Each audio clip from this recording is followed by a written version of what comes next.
There's something admirable about a survivor of traumatic events and those that use that as a motivation in life to pursue a goal. That's more or less the reason I find Goblin Slayer such a compelling character. That and seeing him kill goblins in such creative ways, and, well, the funny banter between him and his party members. He's basically a cross between Guts, Batman, the Punisher, and Doomslayer, and put in a D&D setting, who saw his village slaughtered, his neighbors, friends, associates, his neighbors' friends' parents, all slaughtered horribly, as well as his older sister being savagely raped and then murdered in front of him while he watched and could do nothing. And all of this was done by the goblins. Did he let it break him? Fuck no. Instead, he used it to motivate himself and to dedicate his life to the eradication of the goblin race. After some training from a Rhea, which is kind of like, imagine a halfling. In battling and hunting goblins, he's the best in the business. Even going so far as to have earned an adventure rank of silver in the process, despite the low opinion the other adventurers have of him at the start. In spite of that, when it comes to social norms and people skills, he's pretty inept. Like most anime protagonists, he is oblivious to things such as the affection he has garnered from priestess, cowgirl, guild girl, sword and main, and high elf archer. For these reasons, Goblin Slayer seems very human and relatable as a fellow socially awkward or introverted guy. Unlike characters written by Marvel or DC who are often portrayed as flawless paragons or people who are in control of a situation or who are always in the right despite the fact they're acting like a dick in certain situations, Goblin Slayer is not. If anything, a situation can go horribly wrong if he and his party are not prepared. And they often face harrowing odds against the goblins that they hunt, and they could be destroyed if they are not prepared properly.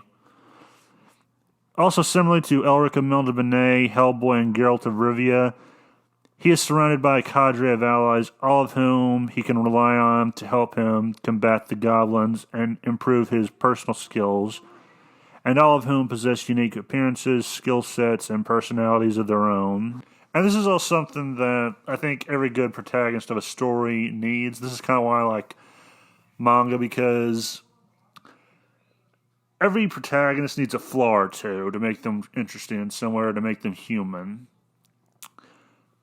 In manga, the flaws are usually funny. So Goblin Slayer's flaw is he can hunt down and kill goblins, hobgoblins, creatures aligned with the forces of chaos, all that. But when it comes to people, well, it's not terrifying for him because that requires some kind of social skill awareness, and I think he even likes that because of the trauma he endured. So he has that, and it's like a counterbalance. You have flaws and you have skills, so you have a positive and a negative. You have a pro and a con. Also, over time, you see him start to improve upon this flaw to where it's not as bad. Which is something, again, that I find lacking in, say, Marvel. Their characters are supposed to be just perfect on day one, and they have no real problems with their own. This is kind of why characters like Spider-Man had some appeal, because he had relatable problems in his life. He could save people, but he also had to balance that with his job and his relationships. And I think some people can identify with that. Actually, I have no idea where I was going with that thought. The main point is, it's like a balance. You can't just have a character be perfect. He has to have flaws. He has to have problems. He has to have Well, yeah, all that. And also with Goblin Slayer, there's one other thing with him that I don't normally see with most comic book characters.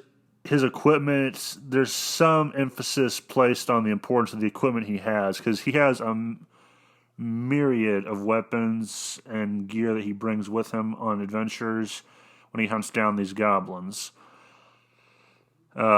Oil, a torch, bow and arrow, short sword, shield, which he once used to decapitate a goblin with, the shield I mean, which was impressive. Like a couple of good memes came out of that. But another main thing for me with him is he is a survivor of trauma. He is a survivor of a slaughter. And in this day and age, I don't think we hear much about people surviving slaughters. We hear about people being killed.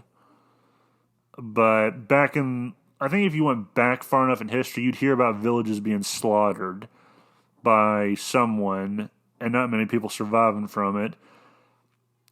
And that's something that I find lacking with some, like the new characters they're making now for comics, at least in the mainstream comics. The troubles they face are not as well. They don't have as strong of a crucible to put up with as someone like Goblin Slayer has to. He has to put up with.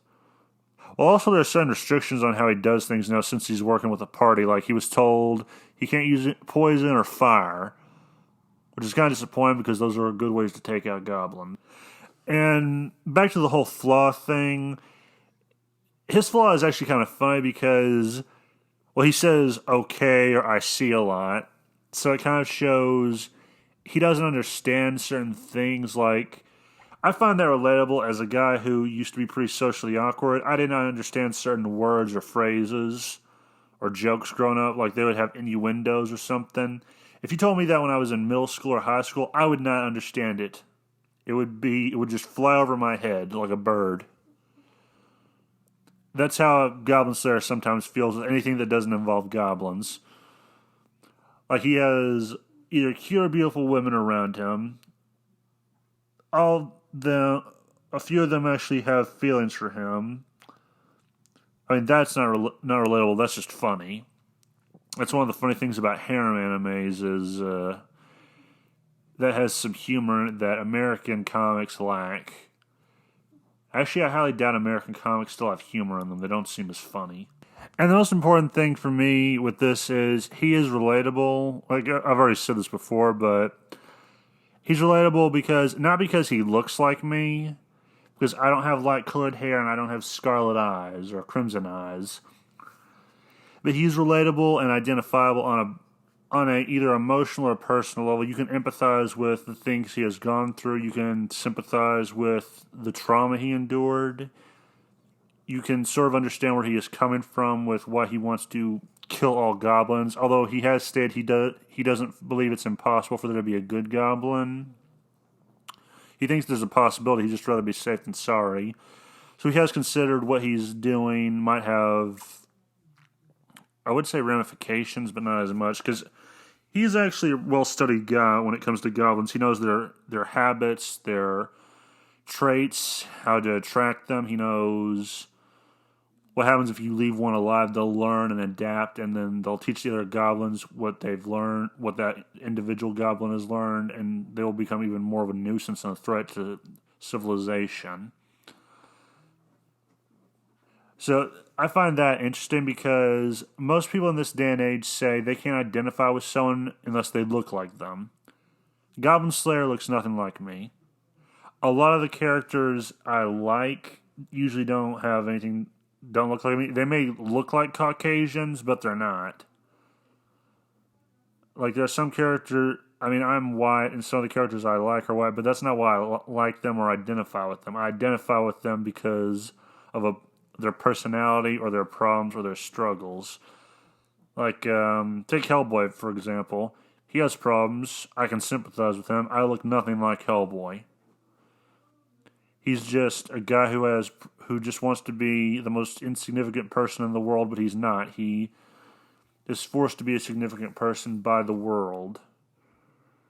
I say the same thing about Goblin Slayer. Well, no, not the same thing, but He's not the strongest. He's not the most important. He's just a guy who does a job, and it's not a very glamorous job.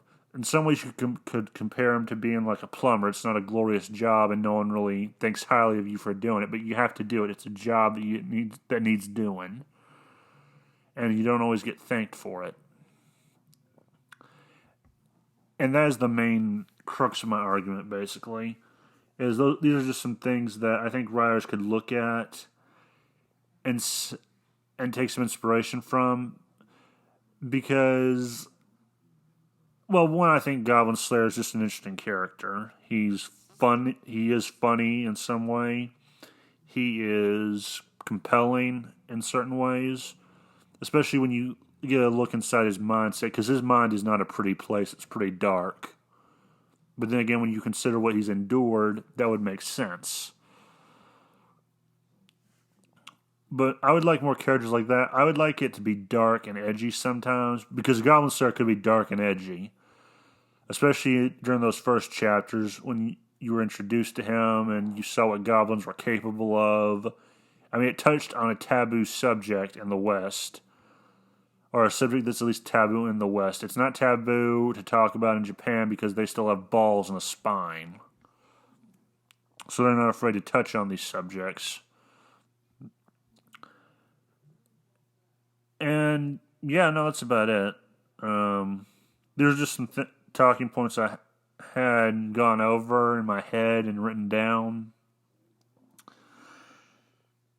And I just thought I'd put this up now. I already did the one for Django and Boba, so I thought I'd get a second one out of the way.